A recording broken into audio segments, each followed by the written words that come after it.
Hey everyone, welcome back. I am so glad you decided to join me again. And if you are new to my page and you're looking at my videos for the first time, welcome. I am so glad that you could come along with me on my journey. I am talking about a lot of different topics in my videos.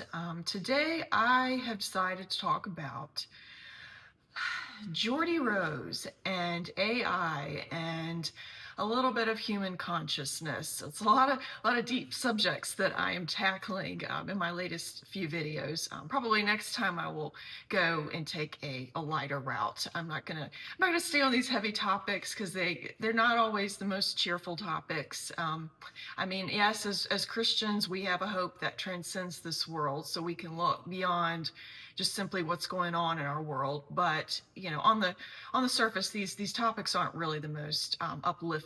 But I think that everyone should know, they should be aware of what's going on in today's world. And I don't know if you're aware, but this gentleman who is behind D-Wave, and now he's behind Kindred AI and all of these different robots that they're trying to teach through real world experience, trying to make them more intelligent. The gentleman's name is Geordie Rose. There was a video that came out, I think it was probably in 2017, 2018, where he's talking about these super intelligent aliens. This is not a conspiracy type of video, by the way. This is like mainstream.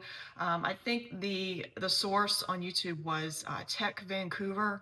So it's very, it's not this obscure video that you can't find, it's hard to find on the internet. I mean, it's a mainstream tech video, but he's talking about these super intelligent aliens and how he actually has the gentleman that I mentioned a couple of videos ago, Anthony Patch, and how he is proposing, he's bringing up this conspiracy idea of how, they're trying to open up other dimensions and they're trying to, summon these whatever entities through. And basically this Geordie guy is answering him and he's saying, yes, that is what we're doing. And that should raise alarm bells for everyone. I mean, he's just out in the open, it's really kind of, he just makes light of all of this. And this is what, 8 years ago. So there's no telling what they're actually doing now, because I mean, this is really kind of old news. I saw this about 7, 8 years ago and it just floored me. I'm like, they are out in the open saying this stuff now. They just don't care. It's not conspiracy land anymore. One thing, I will post his video in the description box. It's only like 20 minutes long, so it's not it's not a long listen at all. But there was one thing in this video that really stood out to me. And toward the end of the video, he says, if you could bottle this thing you called flourishing, it's like I said in a couple of videos ago, they are trying to, they don't believe in God. None of these people believe in God, but they are trying to bottle this. They're trying to bottle God. They're trying to bottle the creator of the universe. He's trying to, he's talking about the world and how, how we all look at this world and it's just so messed up. We've got evil in the world. We've got sin, we've got decay, we've got death. And he's trying to, there's this property, there's this thing called flourishing and abundance. And, just things that without all of these bad things that we see in the world, basically. And I'm thinking to myself, the man needs Jesus Christ. That's what he needs. He's just so knee deep in this science, and he's a brilliant person. I'm sure he's a highly intelligent person for him to do what he's done, professionally. But the man desperately needs God in his life. And so it's really sad to see this, but it's very eye-opening. In case you don't know much about Geordie Rose, he is from Canada. He's a prominent Canadian tech entrepreneur, physicist, and AI visionary. And he's known for founding D-Wave, which is kind of old news at this point, Kindred AI, which is pretty much the robotics part of all of this, and then Sanctuary AI, which concentrates on the more humanoid robots. And like I said earlier, his whole thing is to just build human-like general intelligence through these robots, learning through real-world experiences. I mean, I think all of us kind of know this on a basic level. But I did read, which was really I I don't know what to do. It's just so, I just don't know what to make all of it out of all of this. I don't understand these people. I don't understand how they think. He actually wants to advise for robot rights in the future. I mean, seriously, like, I mean, it's reckless. It's just absolutely reckless what these people are doing. And I guess what I'm, in my mind, it's like these people are brilliant. I mean, they're physicists. They you would think, oh, they're just so intelligent, but it's like they're just playing God, and they don't believe in God, but they're looking for God just desperately. And I don't know. It's just, I'm just voicing my frustrations on this video because I just don't understand how people could think like this. I don't understand the recklessness of it all.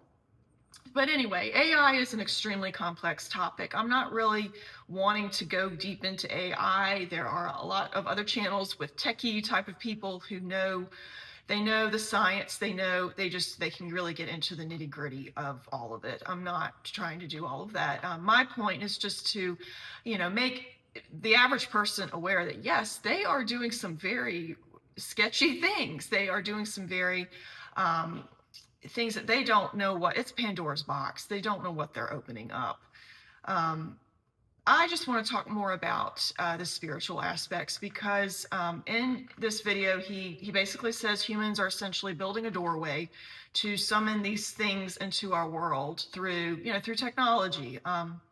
He says they're entities that aren't necessarily going to be aligned with what we want. He says they're not malevolent, but they're not exactly on our side either. They're kind of completely indifferent to humans. I mean, they see us as ants. It's like, okay, human, boom, it's just a complete indifference. And so he brings up how they're similar to, I don't know, I'll go into this person in just a minute, but he compares these entities that they're going to bring through. He compares them to Lovecraft, who is an author, the great old ones that he wrote about, how they are vast, powerful, and completely indifferent to humans. So, yeah. I'm going to talk about H.P. Lovecraft for a little bit. If you have not watched the video, you may be scratching your head. Who is H.P. Lovecraft? Who is this person that you're talking about? So I suggest listening to the video. It's 20 minutes long. He just basically mentions Lovecraft when he's talking about these entities. But H.P. Lovecraft was a fantasy and horror writer, science fiction writer. From the early 1900s, and he was just he seemed like just a very sad, cynical person, a human being, and that's, he believed in cosmic indifference. He just believed that we are here. There's really nothing. Humans don't really matter in the grand scheme of things. We could just be blown away or annihilated tomorrow, and it would absolutely make no difference. We are absolutely, completely inconsequential in the grand scheme of things. And, so obviously he didn't believe in a God. He didn't believe in a God or anything like that. And I read that he was really, he didn't see the point in living. I mean, he was really to the point of, I don't want to say that word because YouTube will probably censor and all of that stuff, but he really didn't see the point in living. And I'm thinking to myself, that's what happens when you don't know God, when you don't know Jesus, life is hopeless. Life is absolutely hopeless. There isn't a reason to go on because at the root of it, with cosmic indifference, you don't believe that you matter. You don't believe that you matter to anyone, and no people in your life or to a grand creator. You don't believe it on any level. So of course you're going to think that life is futile and there's no point in going on. So I think that's why it's really important to be aware of all of this stuff and to just have that biblical perspective, a spiritual perspective, that we are not here forever. We really are not. And we see our world and it's messed up.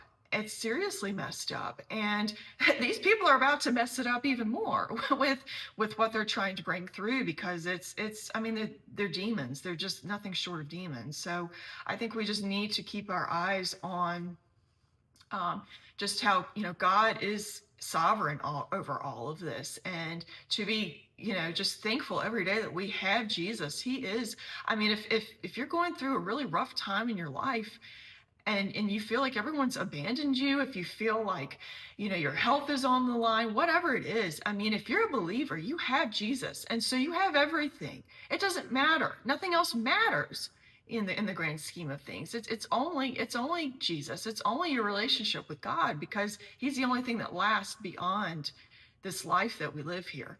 So I know I went off a little bit on that, but it's just so eye-opening when you read about these people, and they'd had no, they were very much against Christianity. Like Lovecraft thought that Christians were, they were weak. He thought that what we believed was very weak-minded. It's for the weak, the people who can't handle life.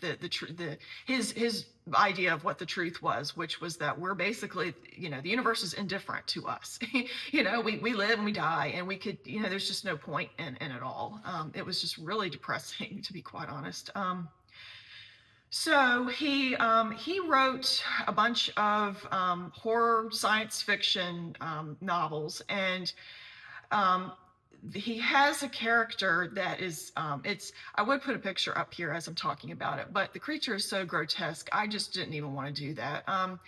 If you've ever looked up the show Stranger Things, I do not watch that show because it's about this girl who has occult abilities, and it's just really delving into this really dark side of things that we really shouldn't be going into if we're Christian, because we're just opening a door, and it's just not a good way, So it's not a show that I'm not interested in it whatsoever, but it's like, I did read that the creature that is in that show, I don't know what it is, what it's called, or what its name is, but that closely resembles Lovecraft. His character, his most well-known character called, I hope I pronounced this right, but it's Cthulhu. It's even weirder if you see it written down, but it's this octopus slash monster slash dragon, I don't know, just this hideous, grotesque creature that was one of his main legends, that his characters in his books. And I was trying to do more research on him to see if there was any ties to the occult, because I'm thinking he had some really grotesque, and why were all these characters just so, I mean, they're like hybrid type of creatures. And I immediately thought, okay, well, that's Satan's kingdom. He likes to mix. He likes to mix the races and the species into something that's just not even, it's just repulsive, honestly, to even look at. But I could not find any occult ties as far as Lovecraft goes. I have read, and this is just speculation, how the German, this Cthulhu character, this big octopus dragon thing, how some of the writing in that book takes from Alice A. Bailey, or I think it's Helena Blavatsky, actually, takes from some of her writings. And she was the colorful character that we talked about in our last video, in times and deception and things like that. So I wouldn't be shocked if he did have some involvement with the occult, because he had some really, I mean, he just had some downright creepy stuff in his writings, just things that were just, it had to have come from the demonic. That's the only way really that I can make sense of all this.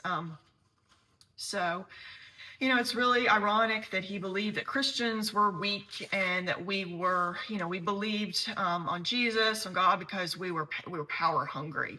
That's what he said. And the irony of all of this is the man grew up in a very privileged, elitist type of environment, and he really did not like, he had prejudices against people that were not like him, and he was just not a very loving, he didn't come across as a very loving person, but he had very staunch views on Christians, and how they were just not, they were just not good people. He really did not think much of Christians.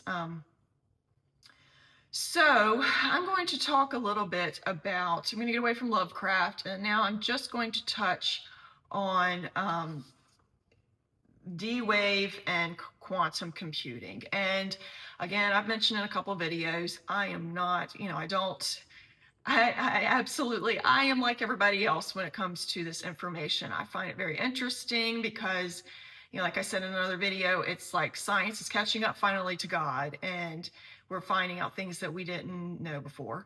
But I'm just trying to make sense out of what I'm reading. So I will explain these things the best I can. Sometimes I might even have to just read because to explain it in a way to where people would understand. I don't want to confuse you more or anything like that. So quantum superposition, it's different from classical computers. Classical computers, from what I understand, they operate on just 0 and 1. It's kind of like they have these electrical circuits and they work as like on and off, true, false. It's kind of like these opposites, on or off. So that's how bits, with regular computers, that's how they work. Well, with quantum computers, you have this concept called superposition. And so they are not just set at 0 or 1. They're both simultaneously. And so because of that, you have a massive computational space as a result. And because, as a result, the quantum computer can explore many potential solutions simultaneously. And so it's able to tunnel through energy barriers to find the best solution or answer. So, quantum computers they're just much more efficient at what they do than classical regular computers.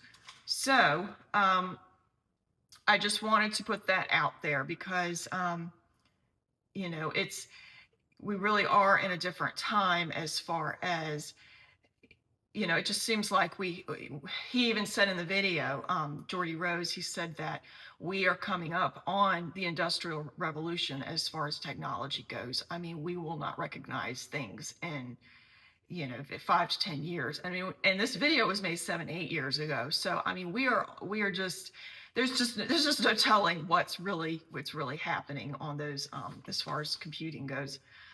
I don't know if you all are familiar with the many worlds interpretation. It states that every quantum possibility happens in a separate universe. And then, so what happens is the final result emerges as the system settles into its lowest energy state, collapsing all possibilities into one answer. So it shows up one answer in actual reality. And this is fascinating stuff, but it's really hard to wrap your head around sometimes. So, when I read about many worlds interpretation, I'm thinking every quantum possibility. So it's, people would say, okay, well, the Bible was written for us. Are there other people on other planets that they receive salvation? They receive their Bible, they have their Jesus, but they're in another universe, so we're not aware. I believe that human beings have a special place in God's creation. I mean, the Bible was not written to aliens on Mars the Bible is written to us on Earth.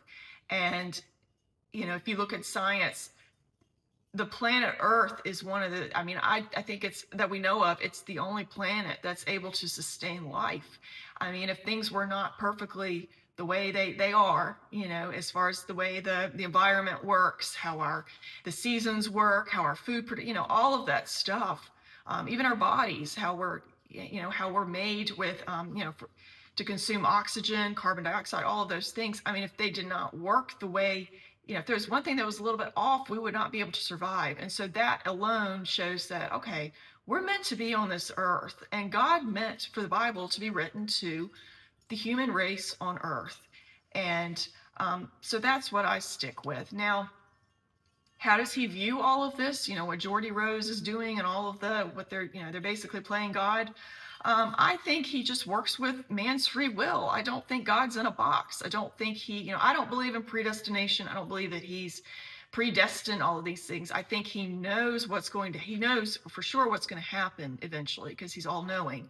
But he gives man that free will, and it's kind of like he pivots, or he moves, he bends to whatever man has done. And sometimes man has royally screwed up, but God, he bends, and you know he he works with man's free will. It's, I think we just can't put God in a box like that. So I think he will let man get away with all of this to a certain extent. Geordie Rose said in the video, are they going to come and completely annihilate us as a human race? Well, I don't think God has his reasons for allowing something to a certain point, and then he has his reasons for letting man just run amok with the devil, basically.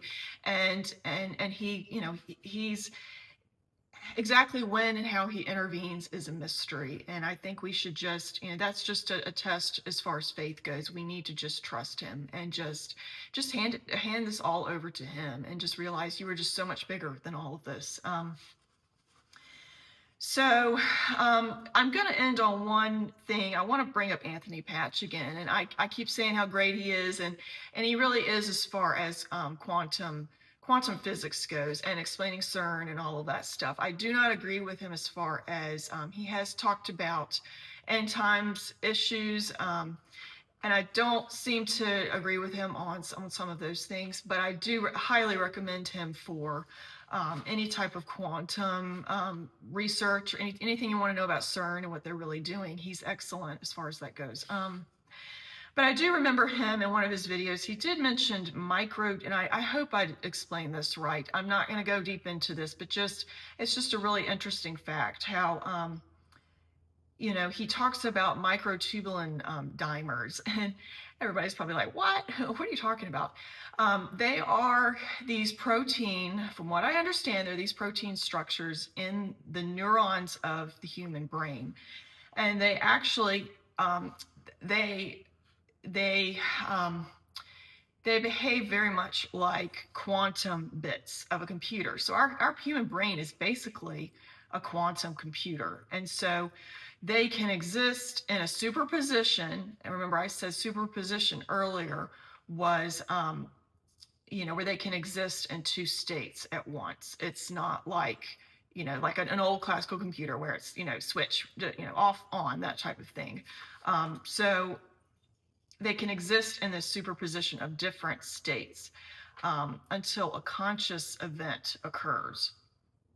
And so, I've always thought, well, the human consciousness, I just think instinctually it's more than what's going on in the brain, because so much of our qualia is what you call it, our subjective human experience is our interaction with what's around us. It's not just up here. And so I think there's a lot more going on quantum on the quantum level with, like he said, those neurons in our brain, because it's electrical, it's all electrical, I think that there's just a lot more going on with that interaction and that consciousness. That's why we can't nail it down. We can't say what it definitely is, because it doesn't completely reside only in the human body.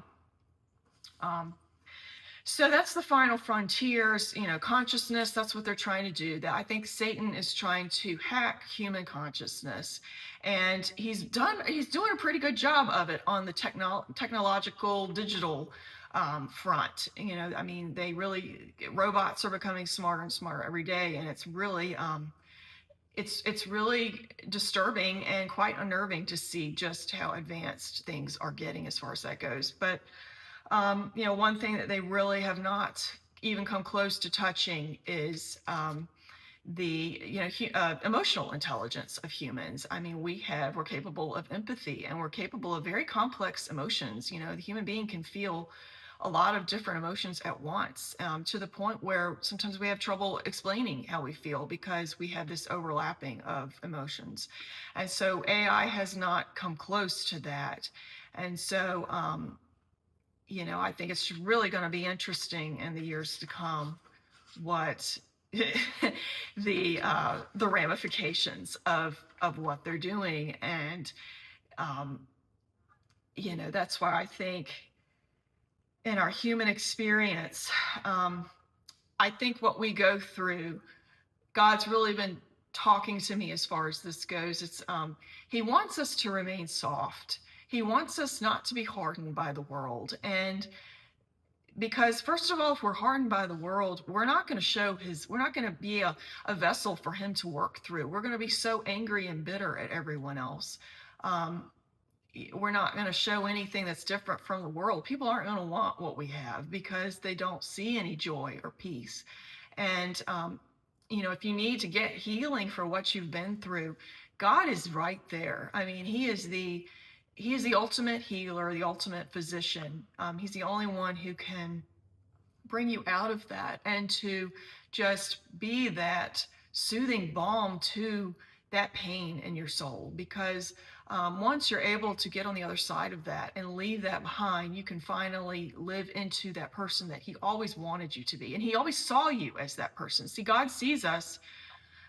I'm just going to throw this little mind-bending thing to think about out there. But we're already in heaven. We're already there. To talk about quantum entanglement, we're here. We're here, but we are quantumly entangled with God. So we're in two different places at once. And a lot of Christians don't think that. They see their life through the flesh. They see their life through, I'm Joe Schmo who lives on, such and such street, and I have this job, and I do this, and I do. They see their lives through that lens. And once you really take hold of, okay, I am in two realities. And the reality that really matters is the heavenly reality. And so I'm going to focus my attention on that, and I'm going to feed that. And so every day I'm going to read scripture that feeds that. I'm going to tell myself, allow thoughts to go into my head. I'm going to renew my mind of thoughts that confirm that new identity, that build up that new identity, that reinforce that. So I know I got off on a tangent again. I do that sometimes, but anyway, I just thought that everyone needs to know about Geordie Rose and this AI stuff, because it will absolutely affect every one of our lives dramatically within the next 10 years, dramatically. And I would say even in the next 5 years, because we're going back to that video, which was 7-8 years ago. So, they are, what I've heard as far as technology goes is whatever they're disclosing to us, they've been doing that.